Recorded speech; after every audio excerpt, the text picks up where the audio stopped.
Back with another episode of Pottawattamie County Routes. Hi, I'm Todd Studer. Have you had an opportunity to see our county attorney, Matt Wilbur, on stage? Did you know that he is the lead singer of a band? And many of you already are aware that Touch of Grey is a local favorite. These guys sound so good. And we're going to talk with Matt Wilbur today about Touch of Grey and also a little bit about his role as the Pottawattamie County attorney, because these two things may seem like they're not really related, but, I think they kind of are. So Matt Wilbur is our guest today on Pottawattamie County Routes. Pottawattamie County Routes brought to you by Dave Lawrence, your Edward Jones financial advisor. Learn how he can help you reach your financial goals. Visit edwardjones.com for more. Edward Jones, member SIPC. If you're looking for all natural health solutions in Southwest Iowa, visit Bambi's Green Acres Natural Market. She's located at 805 South Main Street in Council Bluffs and has a wide selection of vitamins, supplements, essential oils, herbal remedies.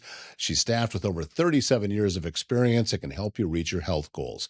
Bambi's Green Acres Natural Market, putting health in your hands. And if you're looking to buy or sell your home around Southwest Iowa, it's Blake Hunter, your trusted realtor with Berkshire Hathaway Home Services. Blake knows the local market and is dedicated to helping you find the perfect place to call home. He also hosts a popular podcast called Hunting Home that's been on hiatus for a little while, but we'll get it up and running again very soon and hear the latest insight, tips, and trends in real estate. So a first-time buyer, upgrading, or ready to sell, Blake Hunter's here to guide you every step of the way. His website, blakehunter.homes. We are welcoming into the studios on Willow. This is Matt Wilbur, who is the Pottawattamie County attorney, but also Touch of Grey. Yes, lead singer, Touch of Grey. Lead singer, Touch of Grey. And you are the guy that anytime there's an event going on and I say, hey, do you need an MC? Then nope, we have Matt Wilbur.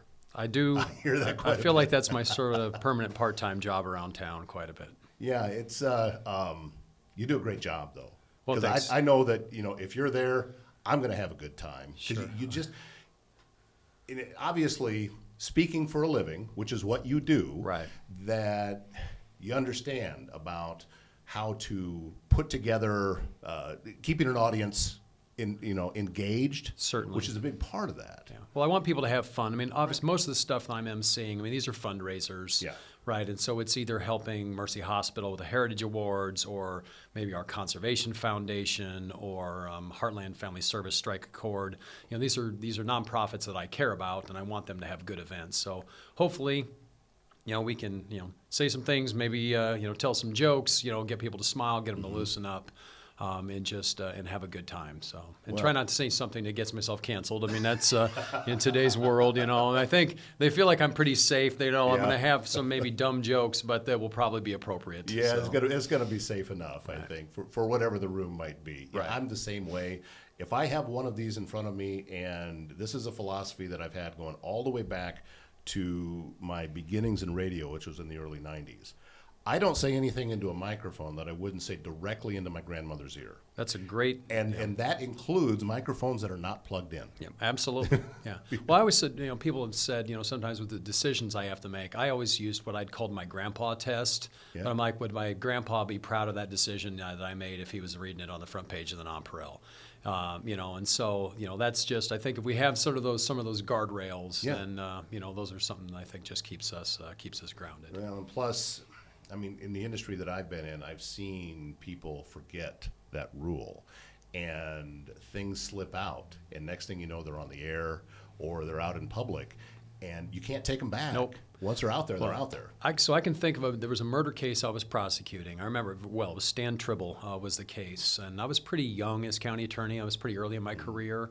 And so live streaming was a very, very new. And I remember we were at a break in the jury trial, and I was just sort of talking to the people in the gallery, and my legal assistant slips in and hands me a Post-it note, and it just said, FYI, you're streaming live on Channel 7 as a website.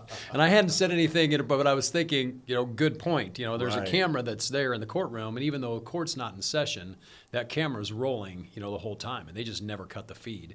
So if I would have said anything, inappropriate, then I would have had to eat that. So I was glad I did not. For me, it would have had a little bit of a different mental feel knowing that. Is that something that affects you, that knowing that, say you're in a courtroom, you got the audience right there and you Sure. know, but if you also know that it's going out over a live feed somewhere, does it feel any different knowing that the audience has changed a bit?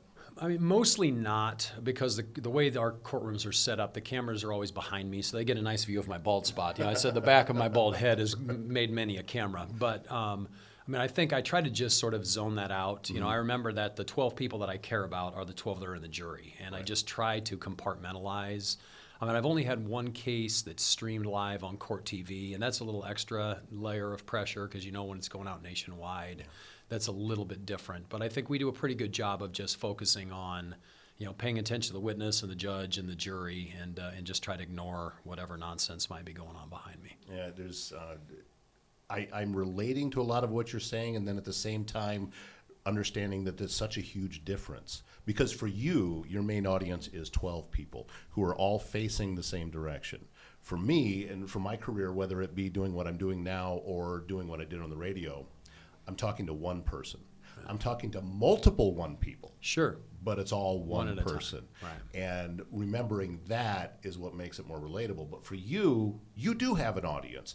And 12 people all needing to hear the same thing from you, but yet it's all getting washed through their own experiences, their Right. own memories. So that's got to be a lot more difficult. Well, I mean, think about how hard it is today in America, just for people from different backgrounds to have a conversation about anything. Yeah. Now we're going to take 12 people that mostly don't know each other. We're going to put them together in a box, and we're going to tell them that they all have to come to the same decision. I mean, they have to see the same stuff, filter it through their own lives, and hopefully get a unanimous verdict in the end. Because if not, then we get a mistrial, we have a hung jury, and we get to do it all over again. And so, you know, I think that is, it's definitely one of the bigger challenges, I'd say, of doing trial work, is just trying to pick a jury that is capable of coming to a joint decision. I have, I'm going to jinx myself saying this. I'm 57 years old, and I've never sat on a jury. Yeah. Good for you. Well, I have been in the room as the selection was about to take place. And just before they were going to start selecting the jury, a settlement was reached. Okay, sure. So I've gotten that far. Close. But I've never actually, I don't have any personal experience on what that process is like. I would say, I mean, I've talked to a lot of jurors after cases, and I would say almost universally they're glad they participated in the process. Nobody wants to be, you know, sitting through jury duty. We all have, you know, we have kids to deal with, we have jobs to deal with, we have sometimes aging parents we're taking care of. I mean, however that, you know, life, you know, having to take yourself out of your life for several days, sit in a jury trial is, I mean, I understand it's a big inconvenience. But I feel like most people, after they've gone through the process, they realize that our system really is a good system.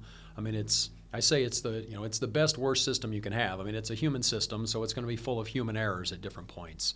But our system is a pretty good one here in America, and I think most people that have gone through that process are glad that they served. They're not necessarily glad they had to make decisions. I mean, sitting in on a murder case is tough. I asked for this job. I didn't, you know, so, you know, when I'm bringing in 12 lay people and they have to see autopsy pictures or hear from a rape victim as they testify, you know, I mean, that's hard. I mean, it really does sort of traumatize people, I think, as they go through that. And I'm pretty cognizant of that. So we try to settle the cases we can. Some cases have to go to trial, and we deal with it. I've never been on jury either, and I probably never will. I mean, I can't imagine who would put me on a jury. and plus, back to my radio days, they didn't want me. I was a member of the media. Sure, so that 100%. was pretty much going to be, Right. you know, as soon as they found that out, no, you're done. But you brought up a good point about how it can affect someone mentally. How do you compartmentalize that? Because you spend many, many days around people at their worst moments. Right. So how do you not take that on for yourself? Well, I mean, first of all, you sort of do a little bit. I mean, I think, you know, I tell people if you want to be a good advocate in the criminal justice system, you have to take a little poison into your soul with every case, you know, because if I want to truly convey to a jury what happened, I mean, I have to sort of put myself in the moment. And I think there's some cases even today, and I'm not going to do it now because I definitely don't want to tear up as I'm on a podcast. Right. But I mean, there's some cases even today, you know, 20 years later, I have trouble talking about. So I mean, I think we don't always do a great job of that. I mean, I've been pretty good about when I leave work, I leave work. I go home. Now my 3 kids are all adults, but I raised all 3 of my kids while doing this job. And they were all active in school, whether it was through music or sports or, other activities. And so I took for me, just coming home, being grounded in family, just coming home and saying, hey, today maybe I got to go home and help coach a soccer team, or I'm watching one of my kids play basketball, or whatever that is. I think that helped. Then as the kids got older and were sort of phasing out, Touch of Grey came along, right? And so, I think, again, sort of singing in a band, it's a weird hobby maybe for a prosecutor, especially when we concentrate a lot on Grateful Dead type music. People are like, what are you doing as a prosecutor? And I just said, our fans are happy. They want, pretty much it's a hobby that I just get to go and hopefully make people smile. And it's very, I don't get nervous being in front of a mic, so that doesn't bug me. So it's really just all the positives. It's just bringing some joy to people's lives, having a good time, and it allows me, I think, to just, it's kind of cathartic. It just allows us to sort of express emotions in a positive way without a lot of the negative stress baggage I have to deal with. Well, since you just took care of the transition for me, let's go ahead and talk about the band. Take me back to when all of this was coming together. Was it difficult to find bandmates? Was it an easy process? Did it just kind of come together on its own and you said, here's an opportunity, let's take advantage of it? Sort of a mix. So I'd been singing in my church's praise team for 20 years. And out in Carson, we lived in Carson Methodist Church. And John Shirley played guitar in our praise team. John has been in many, many bands over the years. He's in the Iowa Rock and Roll Hall of Fame, and it was sort of coming to a time where I was looking to retire from the praise team. 20 years of doing that, in church on Sundays was just it was time to sort of hand the torch off to somebody else. And I remember sitting at a table at the back of the church talking to John. I said, hey, I got an idea for you. What do you think about us putting together kind of a classic rock band with a Grateful Dead twist? And he was like, seriously? I've never been in a rock band before. And he said, yeah, if it works, we'll kind of do a proof of concept.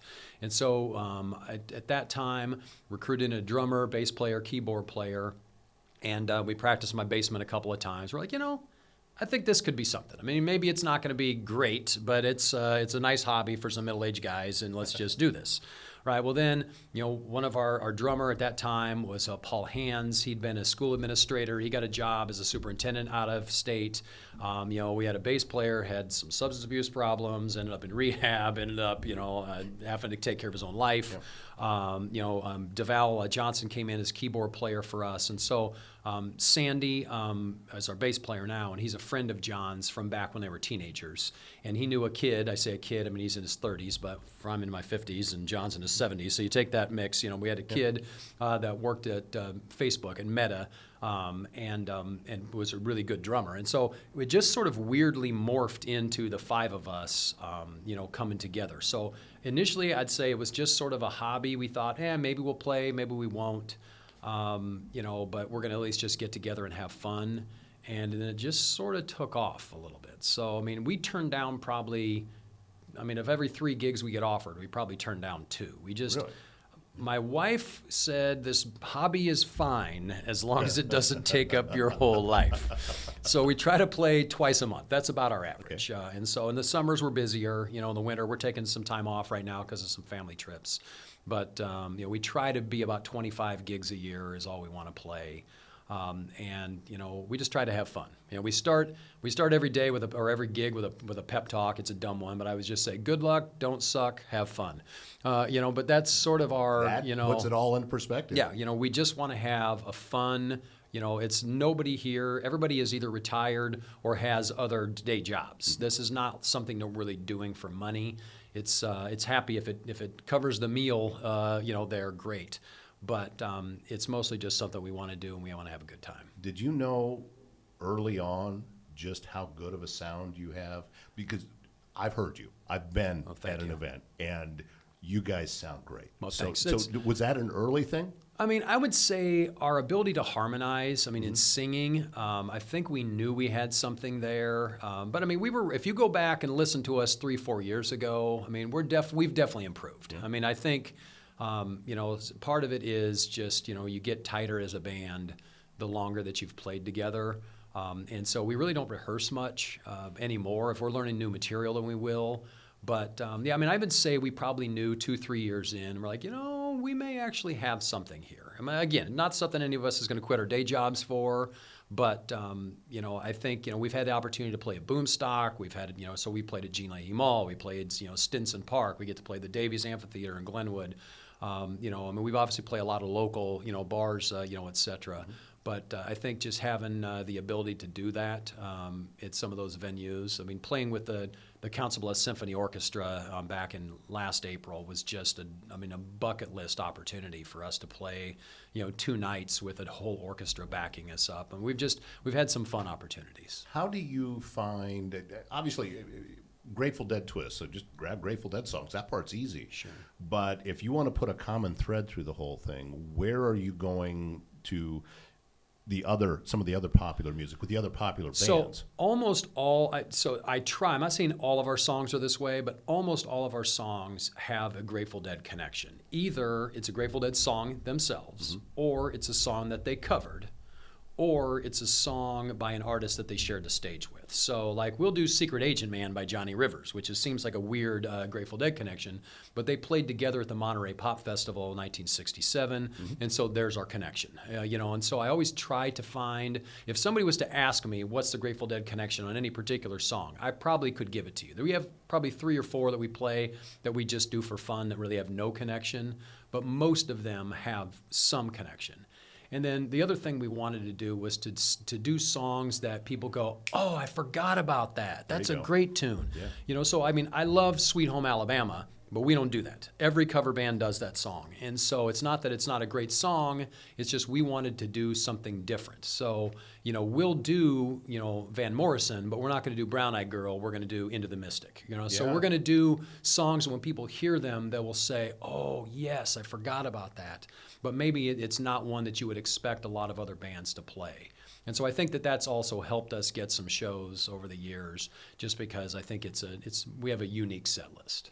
Any Skynyrd on there? You brought up Sweet Home Alabama. I'm thinking, all right, Tuesday's Gone. I bet that would sound good. We don't. I mean, I wanted to throw Simple Man in, and sort of it was the same deal. Like a lot of bands play that, right? So we've sort of, backed. I mean, we'll do some Allman Brothers, so we've got, some different twists. But I mean, it's fun. I mean, we do Sugarloaf. We'll play some Doors. We've recently added back in Prince, Purple Rain.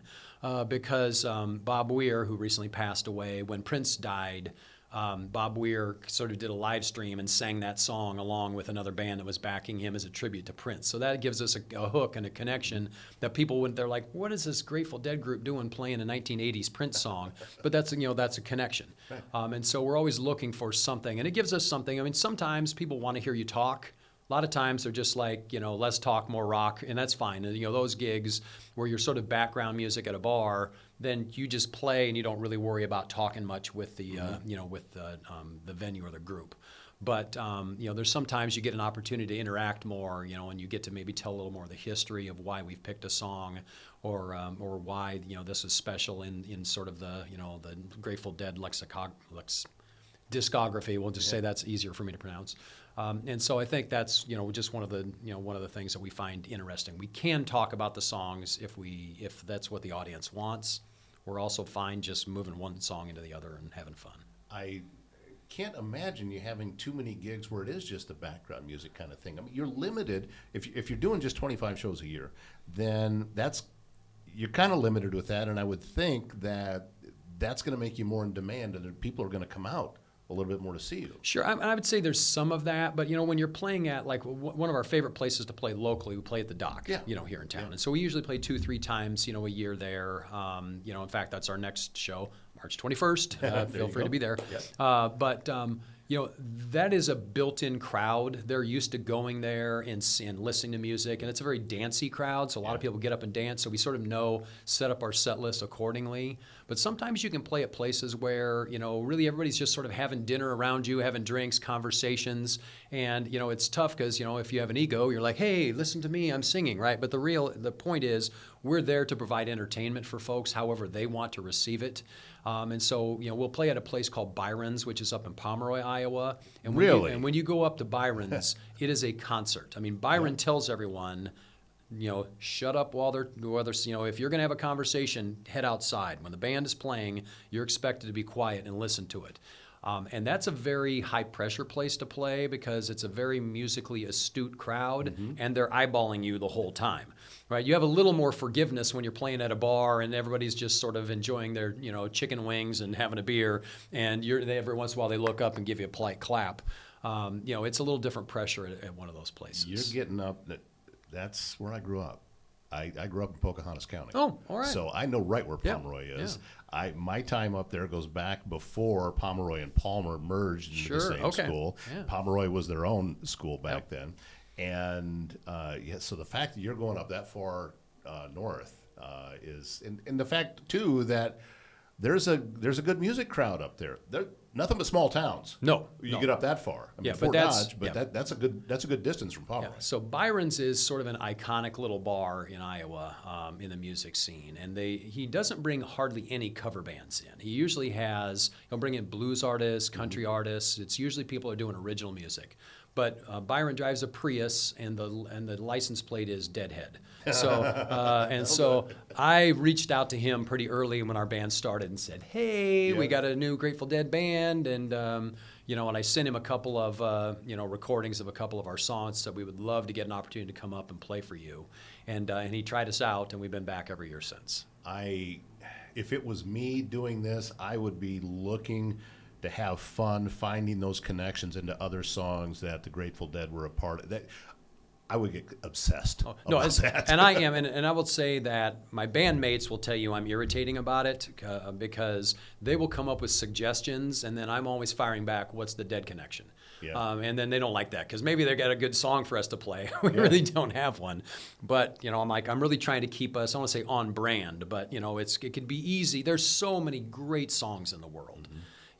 We can't learn them all. You have to have some sort of narrowing perspective. And I think that's what it is. So, we've done a couple that don't like. So, John, he's got 2 daughters live in New York, and he drives out to see him because he doesn't like to fly very much. And he listens to Sirius XM as he's going, and he just hears stuff, and then he'll fire back. And some of his requests are pretty weird.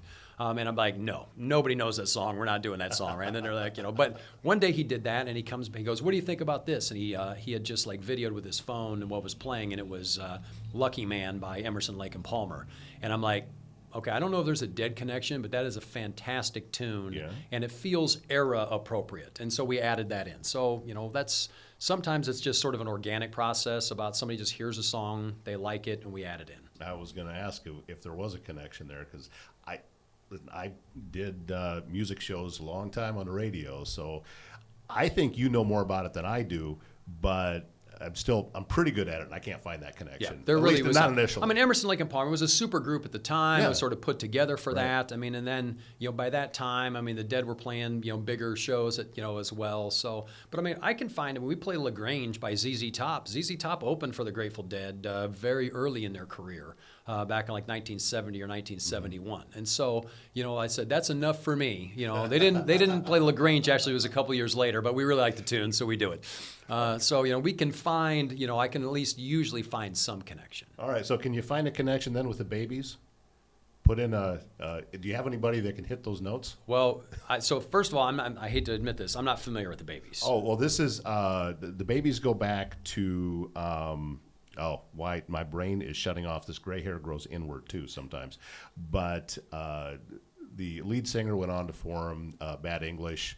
And Jonathan Waite. There it is. It wasn't coming to me. So are you saying high, super high? So that wouldn't be me, but Josh, our drummer, can hit high notes. Yes. So we absolutely could. So I don't know if there's any connection.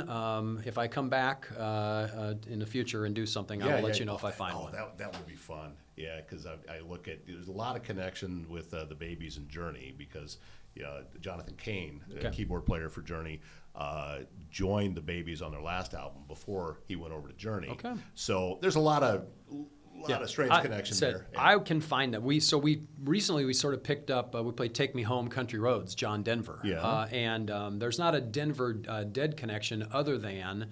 The Grateful Dead found themselves. They were on tour in 1971 with the New Riders of the Purple Sage. Jerry Garcia was playing with them as well at the time. And they just ended up at this guitar store in St. Louis, Scotty's Music Store.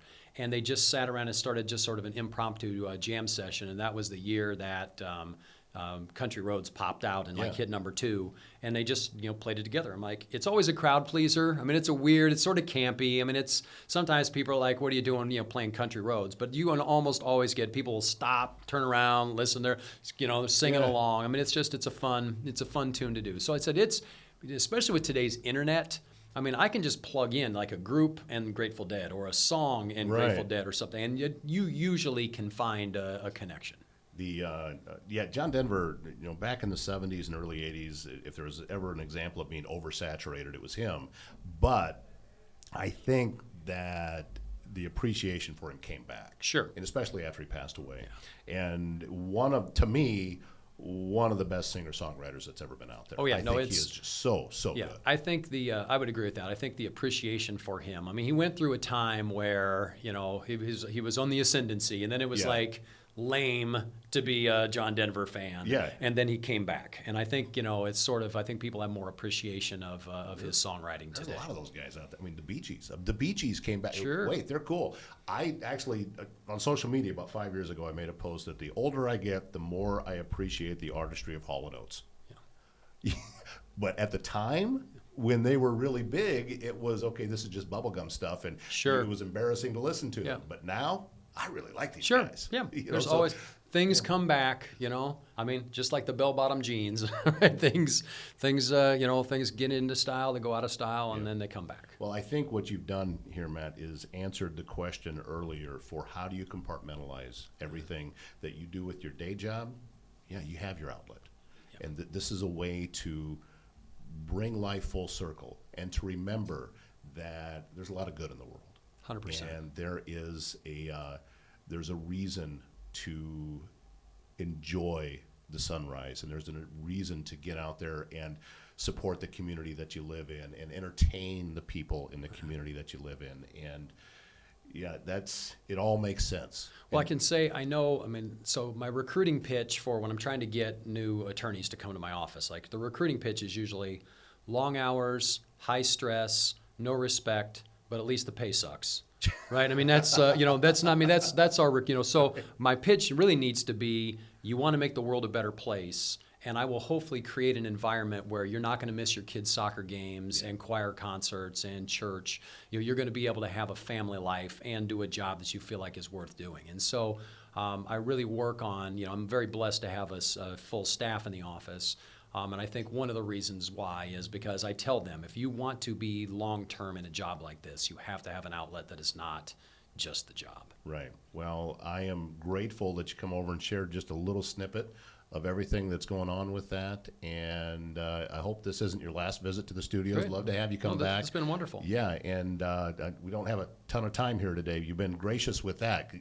You're a busy man. So for you to carve out the time to come over and do this, it's huge for me, and it's an honor for me. I'm honored to be here, so I really appreciate the invite.